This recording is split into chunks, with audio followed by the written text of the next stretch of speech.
Awesome. Good morning, everyone. How are you? Just let me get set up here. We're good to go. All right. Welcome to CCH. If you're new here, this is what we do every single week. This is a standard part of our procedure. We start with CCH aerobics. So let me just get up to a nice little pace here. Yeah, how good. Hey, look, we thought in true 7 and 7 fashion this morning, we're not just going to chat, we're not just going to sit around. I was actually written into Alex's contract before he said he'd do the marathons. He said, I'm not going to do any interviews unless we're moving. So I thought, okay, in true Alex fashion, if we want to pin him down, we've got to be doing something. So we're going to try our best this morning not to fall off and make a fool of ourselves. It's harder than it looks looking up and talking to you all. But why don't we put our hands together for the man of the moment, 7 marathons in 7 days, Alex Wilds. But I would walk 500 miles and I would walk 500 more to be the man who walked 1,000 miles to fall down at your door. But I'm walking, 'cause I know I'm gonna be the man who's All right. Morning. How you feeling, mate? Yeah, good. You good? You ready for a bit of an exercise? Absolutely, Bit of a mate. workout? This is a nice surprise, actually. I thought, as you know, I don't really like to sit down. That's fair. So I thought, when you suggested this, it's a great idea. It's a great idea, yeah. I'm afraid of falling, I'll be honest. I'm very afraid of falling. So am I. I'm probably more nervous right now than I was my whole week. Yeah. I didn't have one. I don't think I fell. Did I fall once? I don't think I fell once that week. That's impressive. But is CCH covered liability-wise, just in case? Yeah, sure. Okay. Of course. Who do I need to ask? Yeah. Awesome. We tested this out beforehand. It's harder than it looks to engage with you, to talk to each other, and to not stumble. But we're going to give it our best try, right? I'll be staring into your eyes. Okay. A lot. All right. Good luck. Well, we wanted to take the opportunity this morning. Obviously, dude, it's a massive, massive feat. 7 marathons in 7 days. That's super impressive. A lot of us as a family, this was a family expression. People are involved running with you. Yep. People are involved support crews. People are involved in raising money and giving generously. So this is like a big, big family expression. But we kind of thought it would be cool to peer behind the curtain. Let's just start with why running, why marathons, where on earth did this idea come from? So I probably picked up running maybe 2 or 3 years ago, just out of, I think a good mate, Steve Morgan, he's been running for a bit. He did a Sydney Marathon about 3 or 4 years ago, I think, and I remember chatting to him. And running was sort of getting bigger. I don't know if you guys have noticed, but in Sydney, running's getting a bit bigger. There's a lot of run clubs, there's a lot of all going on. And I thought, I'll give it a bit of a crack. And so one day I just went out with Toby Fenn. He was doing some filming for a company, and he used me as the model, the male model, could you believe, with this mug. And we ran the family marathon, which was 3Ks across the Harbour Bridge. It was absolutely sensational. It was great. It was a great day. I wore just the most casual stuff ever. And I just remember thinking, you know what? I could see all these people had just finished the marathon because they'd started earlier than us. And I was like, I want to give this a go. I reckon I can give it a crack. It's just so beautiful. That was the day, I think it was 34, 33 degrees. So people were literally lying on the ground. I think that day they needed one in 4 people needed medical attention. So even seeing that, I was like, I'm keen for that, next year.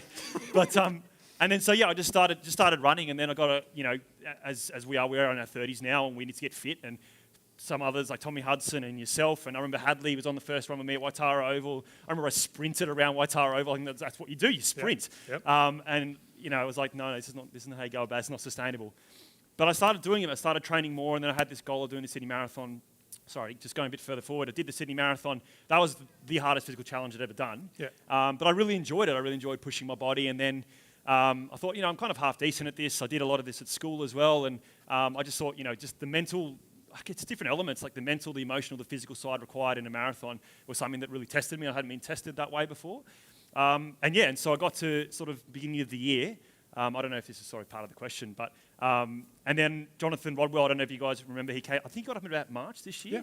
Yeah. And he was just sharing about DFN and sharing about the wonderful things that DFN's been doing and how, as you guys, so many of you contribute and know about the charity, and talking about essentially that there's been no dedications. There's been in the communities that there are. I just thought that was absolutely fabulous, incredible. And that's been for 2 or 3 years, I believe. Yep.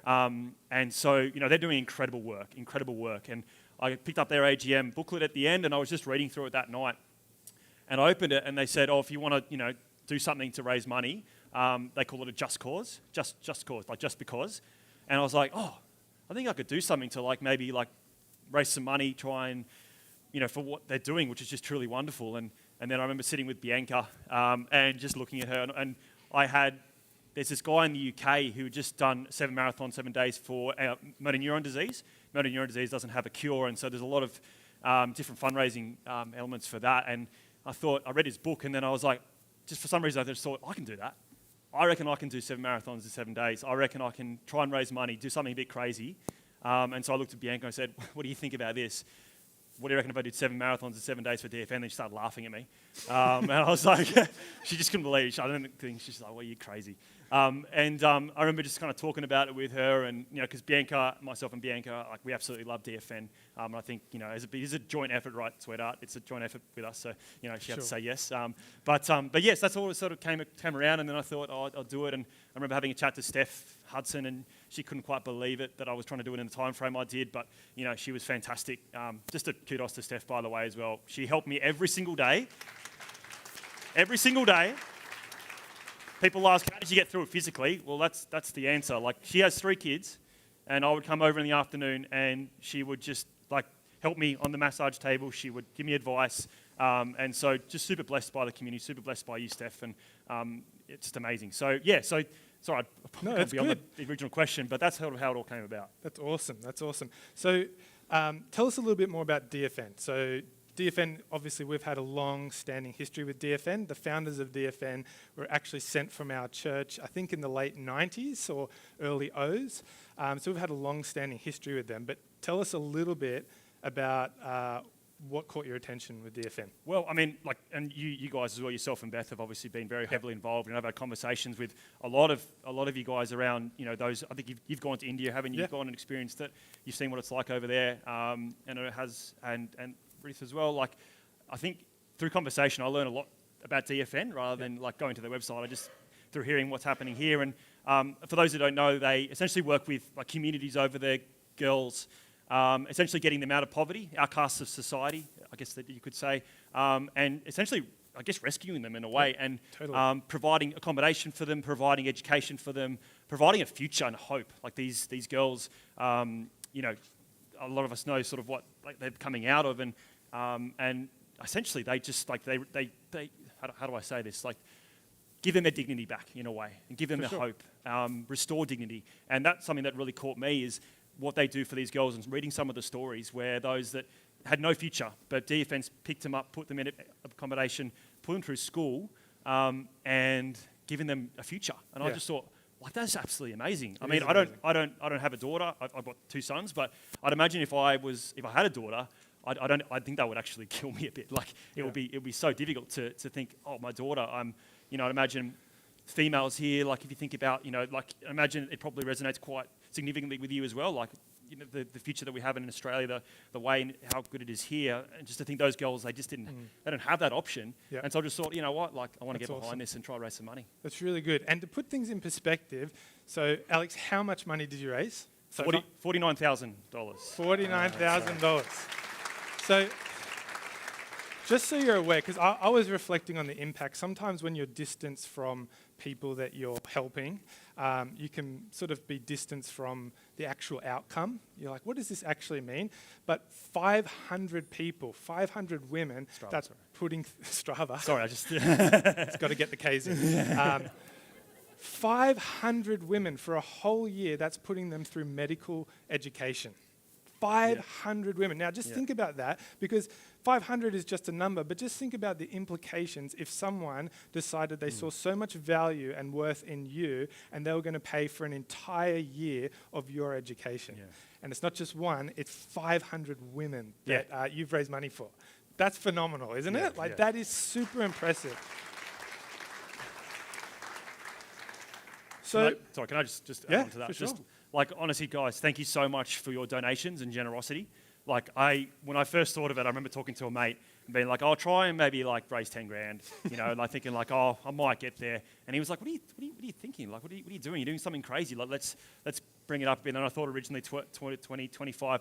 And then the communications lady at DFN just decided to make a goal for me, which is great. I had no input. But, and I was like, oh, she had a story with, like Josh was just saying, around the 500 girls and the narrative around the donations. And for me, that almost instilled a bit of belief of like, okay, I think like the fact that we can send these girls through, like, and then you just putting it in context like that and the conversations I've had with you guys, like that's significant. And so I just want to thank you guys so much for your generosity. Like Sydney is like not cheap.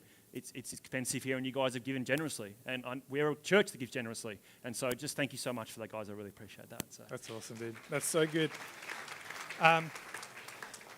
So there's that side of things. I also thought it would be interesting to sort of, 7 marathons in 7 days.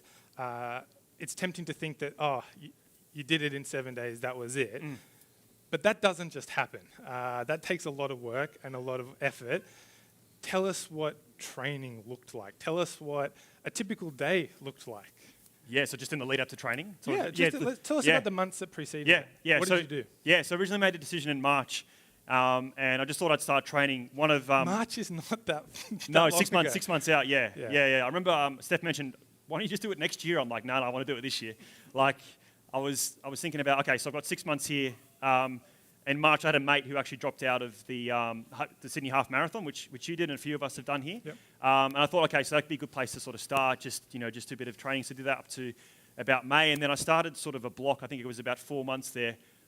Essentially, just trying to get out 4 to 5 times a week in the first 2 months, trying to do about 50 kilometres a week of just running. So I won't get too much into the science of it at all. You can ask Tommy or Hadley; they'll go into the science of all the running stuff and all the shoes. But in terms of, I wanted shoes. to. Really, how many shoes do you own, Alex? like running shoes. Yeah. At the moment, I've got 4. So I've got like a rotation of 4. Yeah. Tell us about your most expensive pair of running shoes. Just to shame I might you in ask front of Tommy the actually. church. Tommy, what's your most expensive pair of running shoes? No. Tommy's not here today. What's your most expensive? I think he's got pair, more Alex? than me. So I've got like my game day. Like just imagine you guys have a passion, right? Like a guitar. If you ask Miller how much his guitar was. We don't need the justification. Just a number. Okay, so on sale. Did you ask for the price? How much are they, Alex? $360. Okay, but that's full price. But I got them on sale for $2 something. Yeah. And so Okay, I don't know if you guys know Kipchoge, who's like the Kenyan. He holds the world record in the marathons. He wears them, and I want to be like him. So be like a hero's buy one, and they're most amazing shoes. Yes. Absolutely incredible. Carbon fiber, like it's just amazing. I'm starting to get excited. But yeah. So, what was your question? What did the lead up look like? The lead up. Yeah, sorry. And so a couple of months there of just doing some aerobic training because I sort of just needed to get my my heart rate down, trying to work on just being able to sustain a pace for the whole time because I wasn't going to sort of do a marathon each day like I did last year in the Sydney Marathon where I just absolutely went for it. So I was just sort of training, trying to get out 4 times, 5 times a week, trying to do a couple of short runs, trying to do a long run on the weekend. And I know my wife's not here at the moment, but she was just incredible in the whole process. So she's out the back there holding my son, which she was doing a lot during that time. Just, he was quite young. And so I was trying to get out whenever I could. And that was great. So just kind of doing that. And then 2 months had sort of passed. And then I had sort of a 6-week block there of just trying to absolutely sort of not burn myself, but really push myself, trying to do up to 100 kilometres a week, 5 times a week, just trying to get out there. I was actually really intentional as well. As you guys know, this winter was pretty crazy. It was quite a bit of rain, but it was some sun as well. Quite intentional when the weather was bad to get out. Yeah. Because I thought, well, this might be my week. Like 2 weeks preceding that we did, I think we had 120 mils of rain. And I was like, I've got to prepare myself for that. But also, I really wanted to be uncomfortable. I really wanted to go, okay, like, what am I doing this for? Who am I doing this for? And I want to actually, in a way, like, I'll never feel, I'll never experience, hopefully, like what these girls have gone through. But for me, I kind of wanted to get a bit of skin in the game there. It'd be a very, very, very small amount. But I also felt like for me, it was really important to push myself in this way to go, let's be uncomfortable. And I think that can sort of go well with in terms of our walk with Christ. Like, seek that uncomfortable time as well. Yeah. And I think life brings uncomfortable moments. But for me, I'm a Caucasian male, middle-class guy. I've had the most privileged life probably possible. Incredible parents. Like, for me, I just feel so blessed and incredible community. So for me, I was kind of like, this is just my personal story. I'm not saying you guys need to do this, but for me, I was seeking those uncomfortable moments. I was seeking, even with 2 young boys and just life in general, I wanted to seek. So I would go out and try when it was raining, when there was sideways rain. No one else was out there. and I'd be there running, and I was like, honestly, they were some of the most fun times. I love that. You're by yourself, puddles everywhere. It is literally, you see some lightning, and you're like, I wonder if that's getting close. And then, like, just like, honestly, like times to connect with God through those times. And I'm sure, like, any of you guys could get up and have stories about when you've gone through seasons where it's really tough, and God has maybe spoken to you or shifted your heart or whatever. But for me, that was really important in my training. And then, so I did that for 6 weeks. And 2 weeks sort of just tapered. I ate a lot of food, a lot of carbs. You have to ask Bianca, but it was crazy. I wasn't hungry for like 3 weeks. I was just like waking up, just like eating and eating and eating, trying to put in the calories. And that was there. So that was. I still touch carbs at the moment, but I'm sort of going away from them. But yeah, a lot of that was sort of the preparation in regards to getting glycogen in my body so that it could store it for the week. So which meant that, you know, when I was trying to hydrate as well, which meant that I could sustain a certain level. We don't have the best my younger son isn't the best sleeper. So that also trying to negotiate that and knowing how that was going to go. So that was kind of like my training, my day-to-day, all the way leading up to that. So it was pretty, like it was hard. Yeah. Like it was tough. It was just trying to find time and getting out there. And but I think, I remember you asked this question a while back, is like, was there ever a time that you felt like you didn't want to get out there? But I was like, no, I actually did. I always felt like, because I knew that doing this fundraising, you guys generously giving your money. So I wanted to do my part by going, you know what, I'm going to do the best that I can to prepare for this, so that I can honour you guys and honour the charity for what we're doing here. So I love it. I love it. By the way, I'm just looking down here. We've burnt 37 calories. Have on we? this walk so far, which I was is actually pretty going to say, do we increase the pace a bit, or are we? You want a little bit faster? Yeah. Okay. Oh, Miller, can we get a couple of those gels, please? Yeah. Thanks, mate. Thank you, mate. Thank So you, these, sir. just for those who don't know, so these are called gels, and they're kind of carbohydrates. What else? Caffeine. This is you got enough. Okay. Oh, sorry. All right. That's all right. They're actually horrible. They're horrible. They're horrible. People have different versions. This is kind of like more of a. I think it goes down a bit better. Some people have sort of thicker gels, and so I'd have these probably about 5 or 6 or 7 of these per day. I think it must have added up to close to 40. He's going in the water as well, which is good. And so I'll just try to take this off. Just enjoy the noise. Just enjoy it. Yeah, enjoy the noise. I got it. Okay. I want to change gears a little bit, just while I suffer through this gel. Okay. We had a lot of time to talk. We were definitely going faster than this. We spent 2 days together, running together. And one of the things I was really interested in is, what was God speaking to you about? A few days before you began, I was speaking at a conference for young adults, and the passage or the theme that I'd been given was fixed. The big idea was fixing your eyes on Jesus. And so Hebrews chapter 12 says, therefore, since we are surrounded by such a great cloud of witnesses, let us throw off every weight and sin that so easily entangles, and let us run with perseverance the race that is set before us, fixing our eyes on Jesus, the author, the perfecter of our faith, who for the joy set before him endured the cross and sat down at the right hand of God. So that was my joy. I got to speak on that. But it was a couple of days before we were about to do this run, and you were about to start your 7 and 7. And the author of Hebrews uses running, endurance running, as the picture for faith. The life of faith is not a sprint, it's an endurance run. And if you have any hope of making it to the end, you must fix your eyes on the author and the perfecter of your faith. Like, you have to look to Jesus.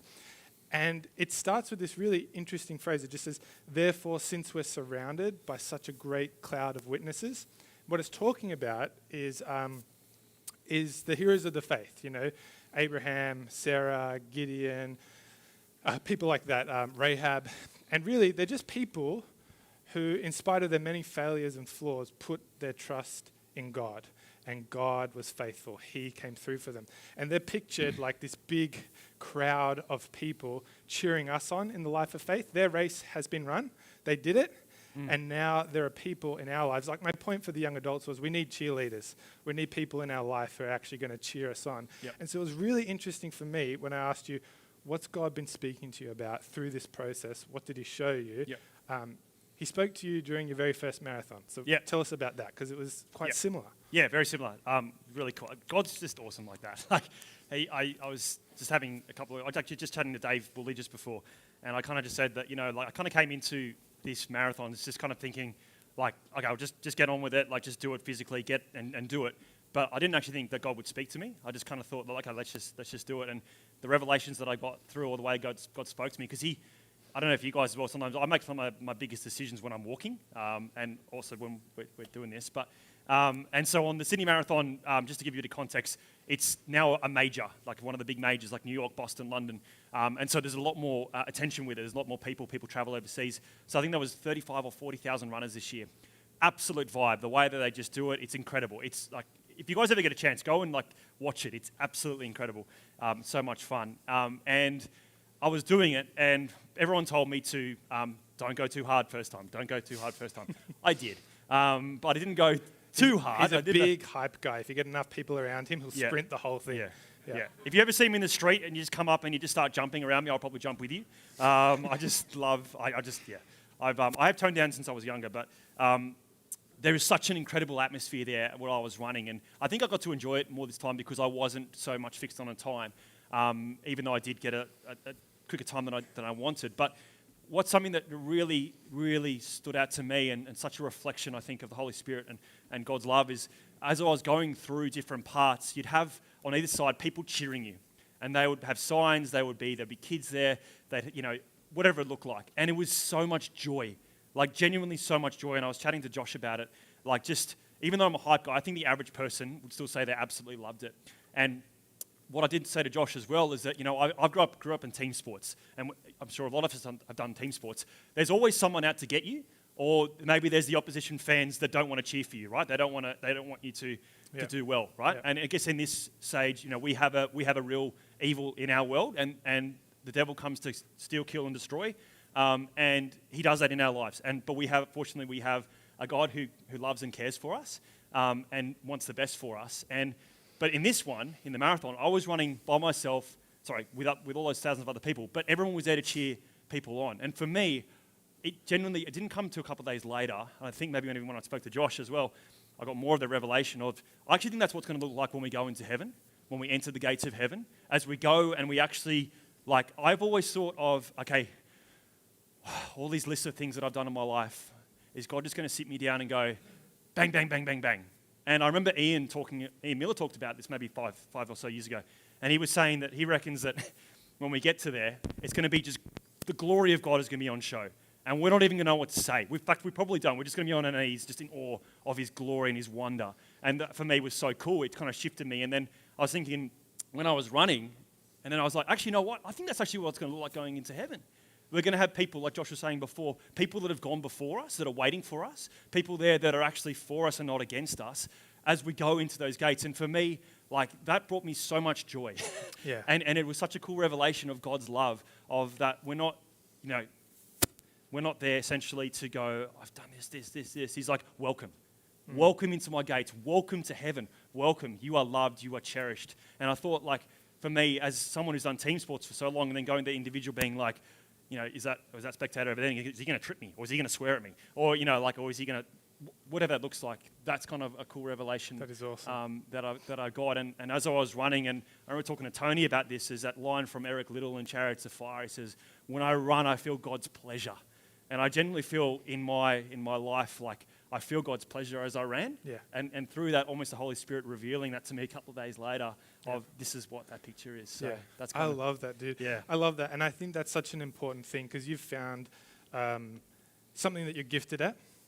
Even the fact that you're healthy, you're able-bodied, you had this passion for running, and you've experienced the pleasure of God and something that He's gifted you in. Yep. And then you've used that and pointed that in a worthy direction. So it's not so much just a self-fulfilling thing, but it happened for the sake of others. Yes. Tell us a little bit about that. How do we use our gifts? Because I know you learned a little bit about the gifts God has given you and acknowledging them and owning them. Yeah.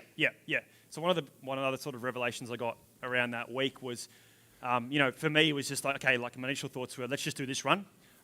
Let's try and raise as much money as we can. But this is more of a fitness thing. It's more of a thing I enjoy.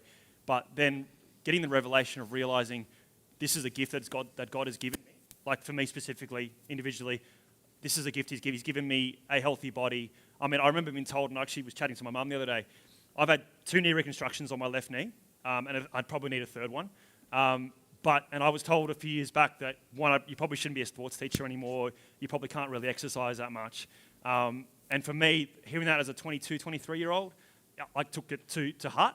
Now as a 35-year-old with a bit more life experience, I know that you can sort of take it with a grain of salt as well. And what doctors say sometimes are different to what other people say. But for me, that was something that hit me really quite hard. But then having this self-belief, knowing actually, you know what, like I think I can give this a go if I look after myself, and so recognizing that as a gift for me that God has given me this healthy ability to run and to do something like this, I think was really important. Yeah. And so one of the things I'd encourage you guys is actually recognizing your gift and calling it out in yourself as well. So for me, it's only recently, the last couple of weeks, that I actually called out the gift. Actually, this is a gift for me.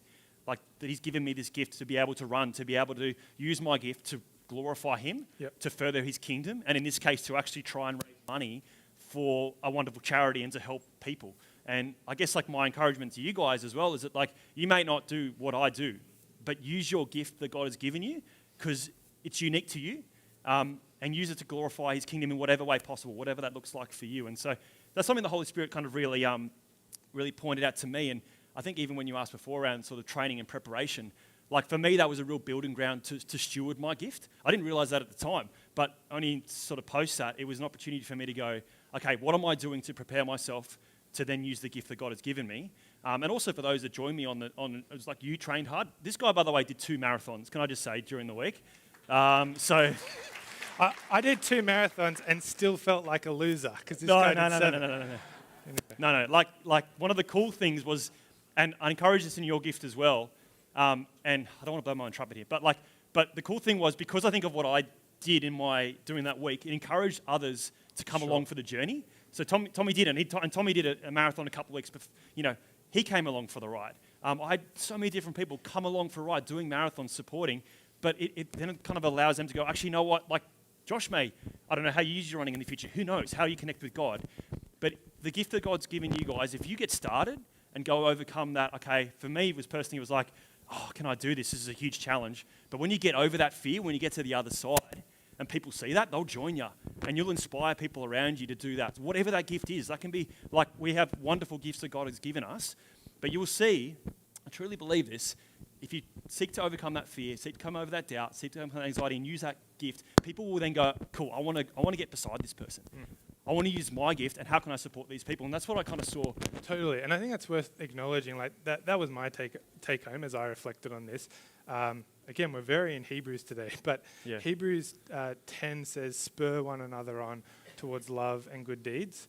And when I saw the passion that you had for this, for this goal and the desire that you had, like it became my joy and many of our joy to make sure we get to see you succeed. Yeah. And so even if in this moment you can't readily identify the gift that is within you, I'm sure you can see the gift that's within others. Yeah. And it's such an awesome opportunity to get around them and see them do well. Like we are encouraged. Spur one another on. So get creative. Consider how you can spur one another on towards love and good deeds. Like that's a body work. That's something that we're all called to. And just to like acknowledge that, you probably had 15 or more, or roughly maybe 15 people who ran with you during the week. Yep. You had an amazing wife and family. Yep. Bianca's with the kids and making sure everything's happening at home and working really hard.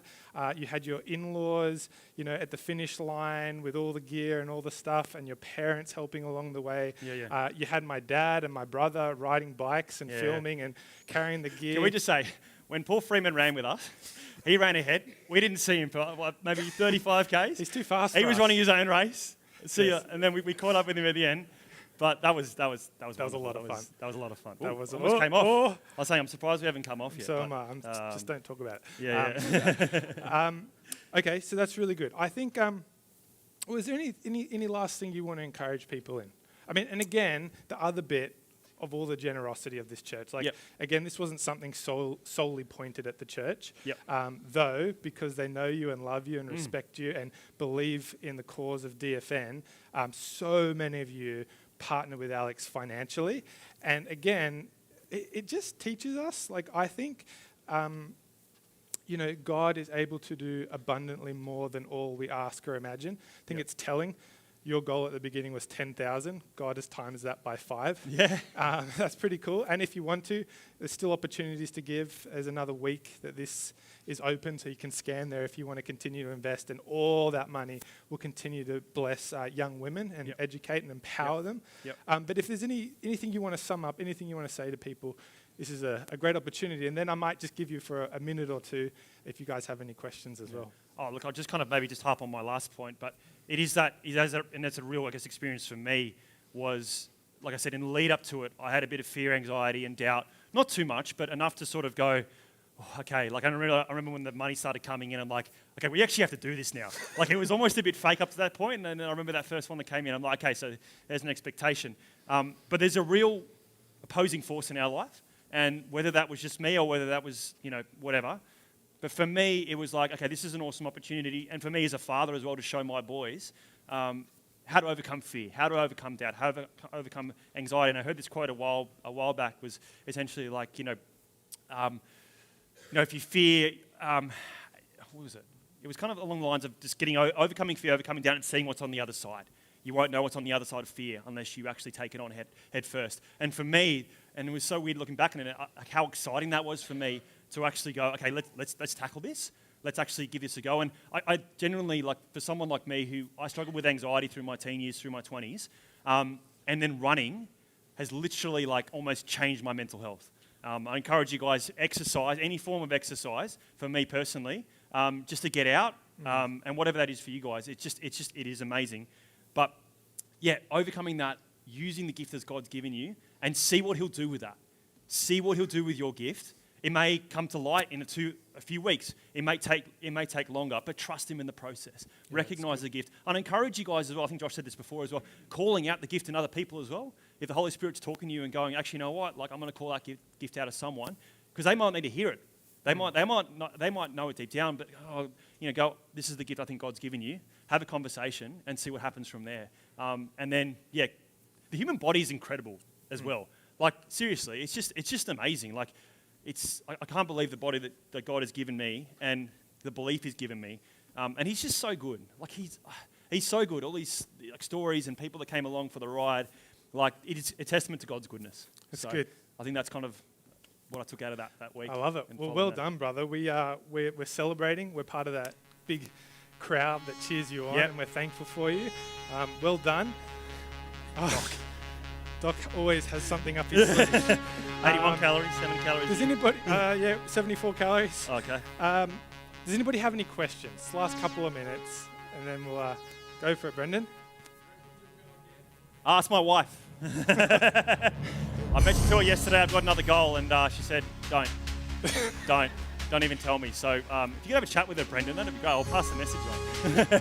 Hadley?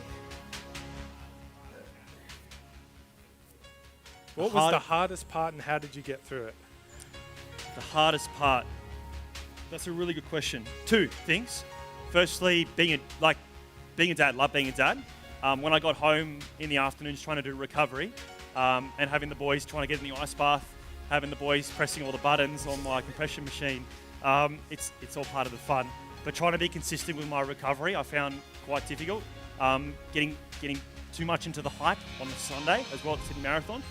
I needed a mate. I should have brought you along for that. So you could have just had something on me to pull me back. You're calling me slow. Yeah, no. I'm just saying you would have controlled me.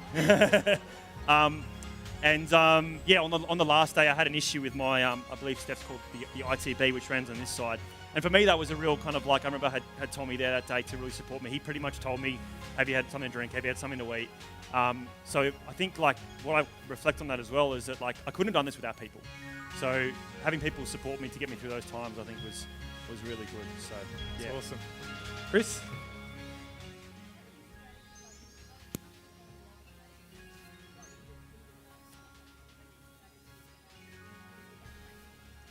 So did you have any strategies for how you would deal with if things went wrong?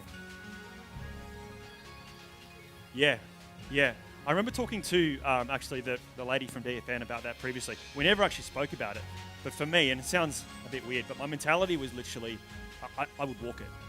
Like, I didn't really care. I would continue to do it because I think my mentality as well around it was that, like, I wanted to sort of experience, even if it was a small amount of pain, for me as this guy who's in Sydney, Australia, trying to raise money, and people to see that I would do whatever it takes to try and finish my thing. Like, I literally have to be dragged from the course. And I didn't have to be, but I think my mindset was there. And also just with the support around me too, I think that would have really helped in that time as well. So, yeah, that's kind of, it's a rough sort of answer to that, but yeah. Maybe time for one more, Bethany? Can you see how fast these go? I don't think they go that fast. I think we got it at 6 minutes per kilometre. Is that fast enough for you? Oh, they're going faster than I thought. Yeah, what do you got? You're getting Dude, this thing is quick. I'm going to beat you. All right, well, I reckon we should probably leave it there before we take a huge stumble. Does everyone have a go? Come up, have a go. Line up. Awesome. Well done, Alex.